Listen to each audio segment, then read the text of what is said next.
Welcome, listeners. I am thrilled to have Daniel Herrold with me today. And this is going to be really fun because I'm a little bit disconnected from the dating world, and Daniel's going to help us with that. And I think I'm really going to get to know Daniel because you're kind of a new friend of mine.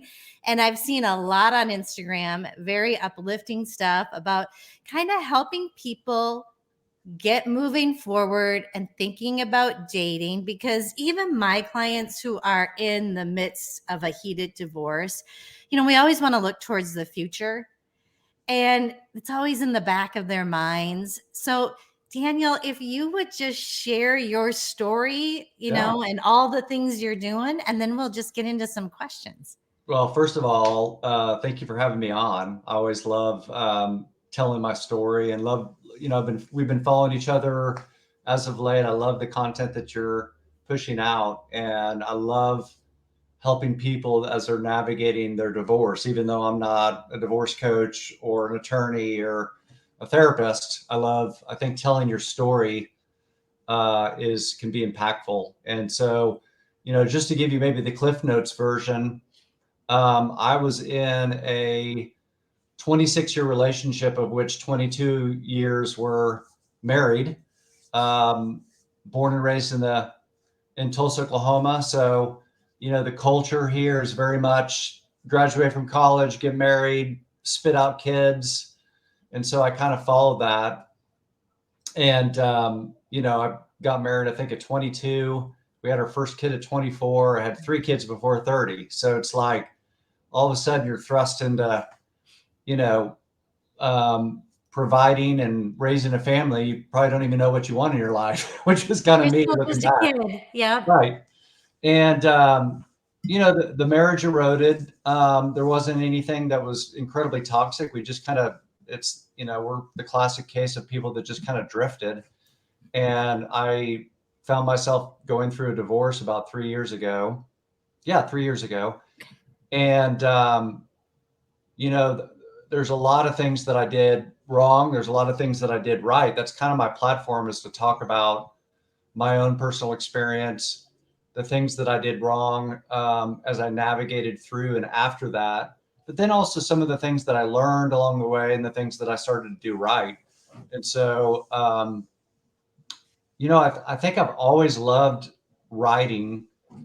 I remember my dad used to write me these long handwritten letters when I was in college. Gosh, I wish I had those saved. I think I might at some point, because he's now passed on. But and I loved writing to my soon-to-be wife at the time, long letters. This was before email was prevalent and so forth. Right. So I've always loved writing, and this has kind of given me a platform to be able to express my own personal experiences and what I believe is a healthier way to navigate through it through my words. And I do it on social media, and that's really how we connected. So, Yeah, you're um, very creative and inspiring.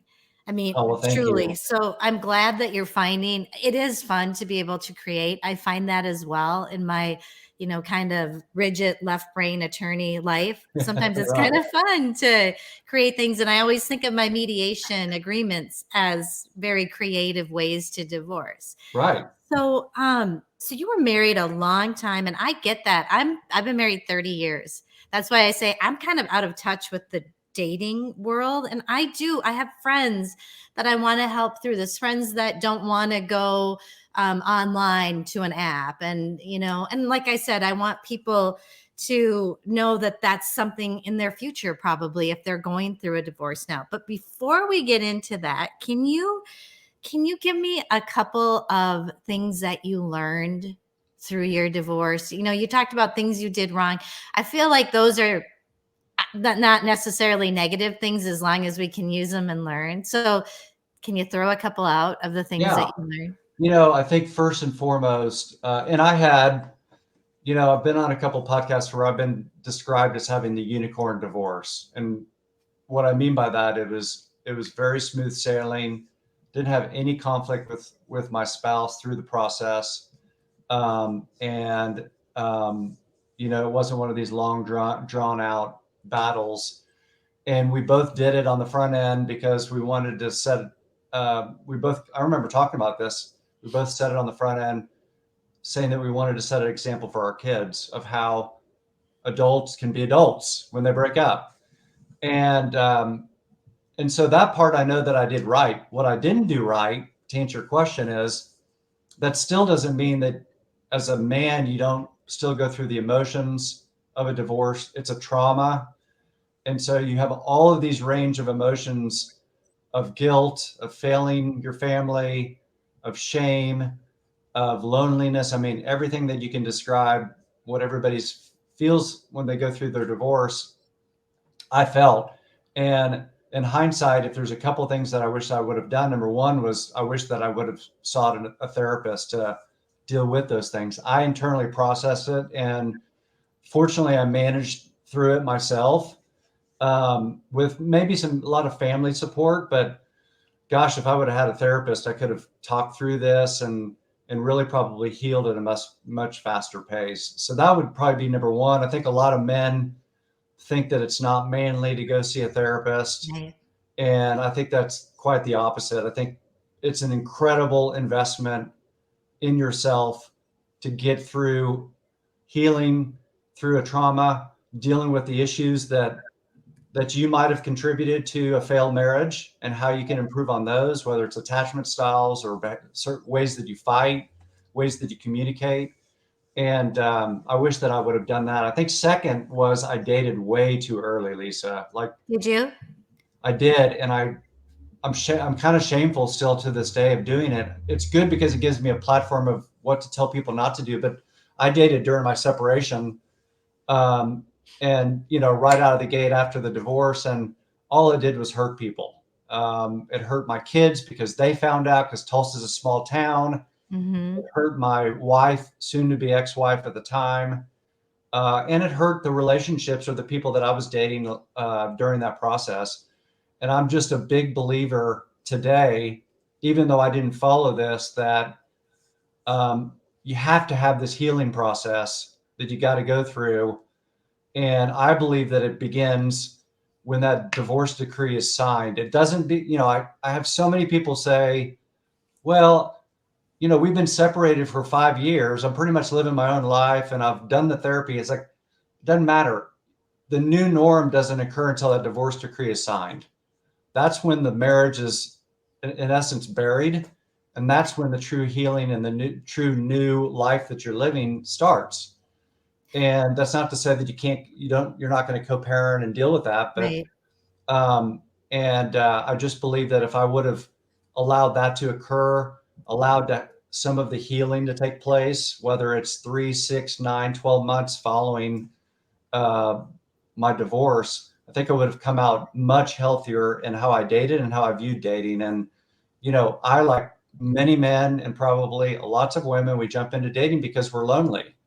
We get lonely, and, you know, your self-worth is like that much when you Right. Well, are and in the I'm middle of a divorce. almost, yeah, I'm almost wondering as I listen to you and you're telling me your story, I'm thinking, I wonder if maybe it was kind of a way of buffering because you weren't in touch with those feelings. You talked about that. So you were just going to try to make it feel better. You're Yeah. just going to try to get through it. And I totally get that. I And use dating like probably other people might use alcohol or drugs to kind of numb the pain. yeah, I used it to get the affirmation and, the flirting and get the yeah, endorphin releases from, that was my drug.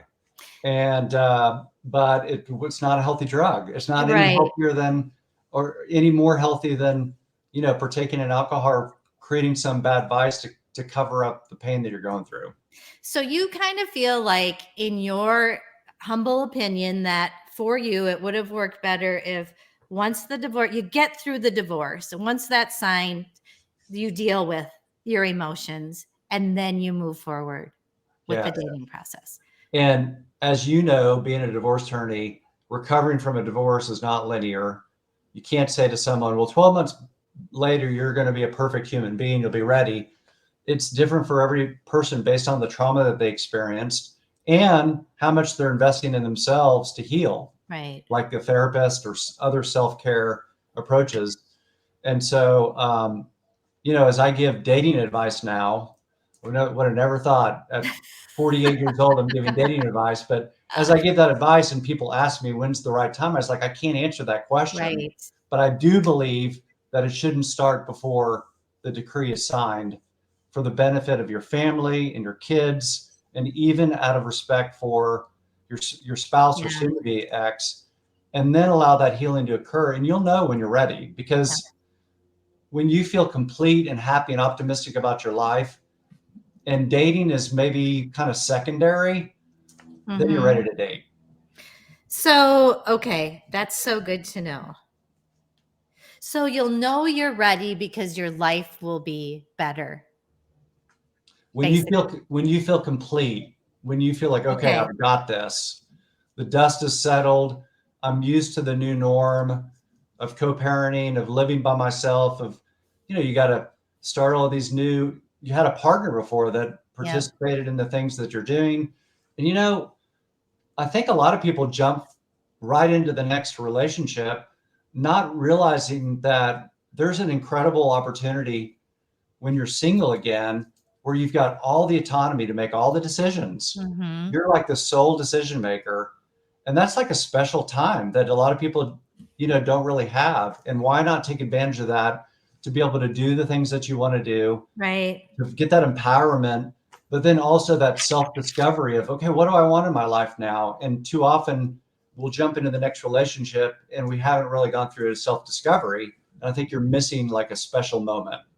So it sounds like you got that special moment a little bit later. You went through doing some dating and then you stopped. Did you stop and kind of I take the never, time? I never stopped, but I realized, man, I love dating. I love meeting people. I'm in sales. And so I just have this natural curiosity for people, and I love engaging with people, but I'm not ready for a relationship. So I kind of shifted from the, Oh, let's casually date, but how can I casually date with integrity? Meaning being upfront, don't right. misrepresent myself like a lot of, unfortunately, men do, saying that they're looking for something serious when in fact they aren't. And so I was just very upfront, explicitly, when I connect with people, to say, look, this is where I am in my life. I'm not looking for a relationship. I love the opportunity to meet people, and, let the women that I engage with make that decision whether or not they wanted to invest any time with me. And so that switched, and my dating did slow down because I wasn't like in this frenzy, and I Right. allowed kind of that healing to occur along the way. Okay, so now what keeps kind of bubbling in my mind, most of my clients are always so concerned about their kids, right? So how are they doing through this? And do you have tips about when to introduce someone? And I know it is dependent and everybody knows their kids better than anyone, but do you have any advice on that? Do you kind of keep it away from them for a while when you start dating, or do you introduce them? I'm pretty opinionated about this. I think that, um, I think first and foremost, just like I described, that healing isn't linear for us. It's not linear for our kids too. And we don't know, kids are resilient. We can say that. But we don't know where their healing is as opposed to us. It's not usually parallel.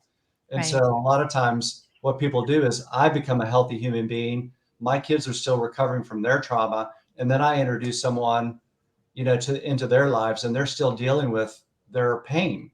I don't think that's fair to them. So, Hmm. I think number one is, I wouldn't introduce anyone to your kids unless you are in a committed relationship with someone, Okay. whenever that would occur. If you're casually dating, or if it's 3 dates in, it doesn't make sense to bring them by the house and say, hey, this is Bill or this is Lisa. Right. That's not fair to your kids, regardless of their age. They're going to be confused. They're going to think, well, mom's getting replaced, or dad's, all these emotions could go through. And so I think you got to wait until you're in a relationship that is exclusive. And then number two is, you just have to kind of gauge. I kind of let my kids, they were all teenagers. I let them drive. I didn't tell them that I was in a relationship, although I was a committed relationship. But they had heard from my mom or their Mhm. mom, and so they had a curiosity, because they were healthy, to ask, Dad, I heard you're dating someone. And that opened a window for me to talk about Jamie, who's my girlfriend. Right. And then I let them kind of take the lead, so that as they got to know a little bit more about how I met her and so forth, the next series of conversations were, well, when are we going to meet her? And Nice. so just letting them take the lead Yep. versus you driving it. Now, there's lots of kids that are probably in a lot of pain where they don't want to meet anyone, period, right? And so, if you were to wait for them, you may have to wait for a decade. So, there's got to be a healthy balance there. But I think letting older kids, as I had, take the lead, ask the questions, but certainly not introduce or talk to them. I never talked to them about dating. I never talked to them about who I was dating or that I was dating. They just kind of figured it out. And as they asked questions, I never lied to them, and I was always Right. open up front with them. Well, and I love how you let them kind of take control of when they were going to meet your girlfriend. I think that's Yeah, amazing. I love that. And they are older. And I know that it's different when your kids are littler, if they have different needs, but that's helpful advice. So now can we kind of move into a little bit more dating? Like I'm even thinking, and I honestly do have a really good friend, and I won't say her name because she might listen to this, but say she's like in her late 40s. yeah. She tried dating apps a while back, doesn't really feel like she wants to use them. And then I talk to a lot of people that are like, I don't know how you're going to meet anyone in where you are now without a dating app. What is your take on that? I think there's so many different ways you can meet people. I think we tend to be a little bit close-minded and not think about all of the different places that we can we have opportunities to meet people.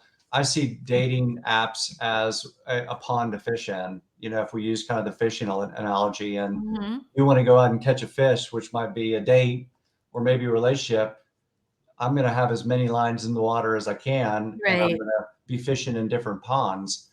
And the dating app, the problem that you experience in dating 40 and over is exactly what I described. You have too many people that are emotionally wounded or hurting, and they haven't healed, and they're jumping into the dating pool. Right. So they're poisoning the dating pool because they're Oh. so toxic. That's where you're getting the ghosting and the bad behaviors, because they're reeling from their trauma because they haven't healed. Oh, And that so, so makes sense, and I never thought of it that way. So when she's looking for people her age, they've probably been through something really difficult too, and so she's meeting them, and then that baggage is kinda coming along through it app. exactly. I That's never thought of exactly that. right. And so what you're looking for, whether it's on a dating app or in person, is you're trying to find someone that's emotionally healed and Right. have gotten through their trauma. And it's hard for us because we haven't dated in 10, 15, 20, 30 years because we've been married. Mhm. And so we're learning this new skill set. And I always tell people it's not like getting back on a bike after 15 years. I mean, it's a whole different world. I can't imagine, Daniel. I mean, Right? I'm giggling, but I cannot imagine. It is. And you'll probably appreciate this term. I use this a lot. As a dater, you have to create or develop the ability to discern people, Mhm. to be able to read intentions, alignment, are their actions lining up with their words? And that's a skill set that is a learned trait. It's not Mhm. something that you just naturally have. A lot of times people don't know what questions to ask. What do I ask to try to figure out where this guy or this girl is? And so that's where, when a lot of men and women ask me, say the comment, I haven't dated in 20 years, I'm scared to death. I always say, there's so many sources out there, just like going into a divorce, that you Right. can tap into: dating coaches, podcasts, books. I have a club that I've created where you can go in and you can learn and develop knowledge on how to navigate dating healthier and smarter and safer. And if you Right. develop those skill sets on the front end, your whole dating experience is different. But what we do is we get lonely one night, we jump on Bumble or Tinder, we create a profile in 5 minutes, add some old photos, and start swiping, and we're just bound to get chewed up and spit out. Unfortunately, that's what everybody's experiencing. Then you have this, you're disillusioned with the whole process Right. because all you're getting are bad experiences. Well, you weren't Right. prepared. You weren't prepared. Gotcha. Okay, so tell me, well, first of all, do you have like, I know it's a Facebook club, right? That you have? Is it? Yes. So I really have two things, but go ahead with Okay. your question. No, you tell me that first, and I'm going to put it in the show notes, but you go tell me that. So what I have two things. Number one is I created with two other of my friends a community called Divorced Over 40. And it is a platonic friendship only community for divorced men and women over the age of 40 who are looking for support and new friends, because a lot of divorced men and women like myself, you lose friends when you get Right. divorced. And so that's a national group that's growing in many cities. And so if you're looking for just support and friendship, that's a great place to tap into. And then I created, because I talk a lot about dating, a club, and it's called the Intentional Dating Club. And what that is designed for is it is a place where it's a safe place where you can talk about your dating life, what you're experiencing, the good and the bad. And then I come in and I help educate you and help sharpen your skills so that you can date safer and healthier. So two So is things. this club on Facebook too? It's a private Facebook group, and it's a membership only club. So it's $10 a month for the Okay. club. And then I have 2 live Zooms for the club every month, and I bring in experts of Nice. attachment styles and online dating profiles and flirting. And I bring in all these experts that I've connected with to help educate you on how you can level up your dating. I love that. Okay, so now I did have a question. You talked about there's lots of places to meet people. Oh, yeah. Okay, Yeah. so I you're like, stopped at the dating pond.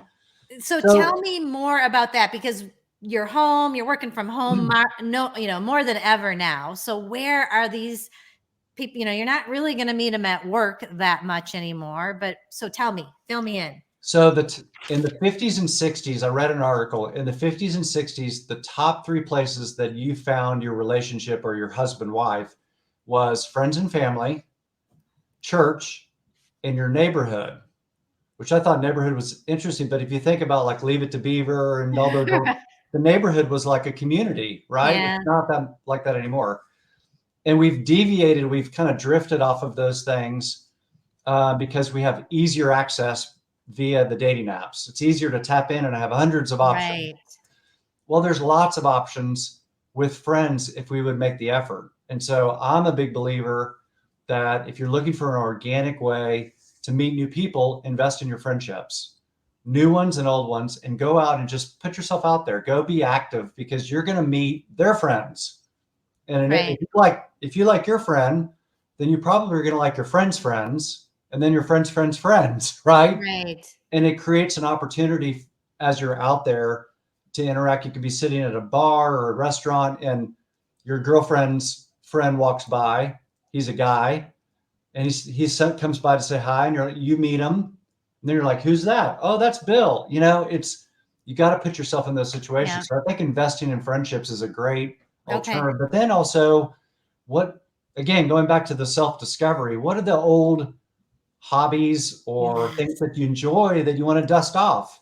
Do you enjoy hiking, cooking, dancing, wine tasting? There's all sorts of clubs and activities that you can find in your community in which you can go participate in, and you're just going to meet all these people that you don't know. And it keeps that, you just got to put yourself out there is really the bottom line. Is you've got to put yourself out there and do things that you would enjoy and see who you encounter along the way. That means that hit me. That means a lot, that self-discovery piece, because even if I'm not dating, that is something, I'm a mama, I'm a grandma now, and it's like my whole life was put aside for about 20 years or more. And now I'm like, well, I do like to downhill ski. And I think I Yeah. might like to go. So that's fun no matter if you're going through a divorce or just heading into this stage of your life. So Yeah, it's kind of that like that really, empty nester stage, right? Where it's like, right. okay, well, what am I going to do? And who is this that's right next to me? Exactly. You can either embrace it and really try to figure out how to rekindle a relationship or do new things. Or you can sulk and sorrow, and that's what unfortunately a lot of people do.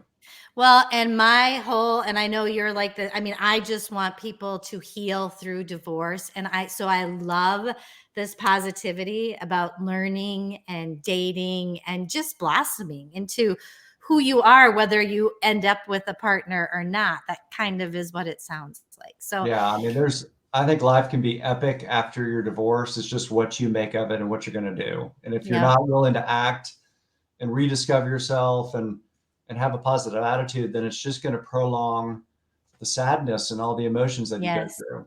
Yes.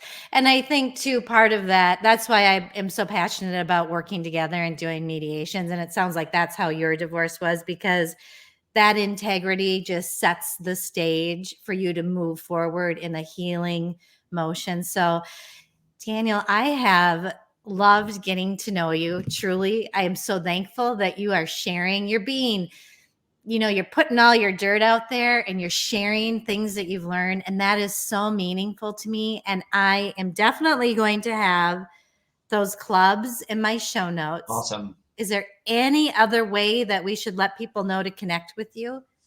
I mean, I'm real active on social media. I talk a lot more about probably dating than I do divorce. But if you follow me on TikTok, I do a lot of funny videos You on do. dating. So TikTok and Instagram are probably where I hang out, and Yep. a lot of it is funny, but a lot of it has a meaning behind it or a message. So Yep. check me out there. And Yeah, thank you so much for they're having good. me on. Yeah. Oh, I am so thankful from the bottom of my heart. And it was just a delight to get to know you. And honestly, I will be sending people your way because this is going to benefit and just make them grow beyond divorce, which is what we all want. Well, thank you for what you're doing too. I love people that are heart led, and I love the fact that we're aligned in that way. Yeah, me too. Well, thank you so much, Daniel. I'm sure we're going to get to know each other even better as time goes on. You bet. Bye bye. Take care. Bye bye.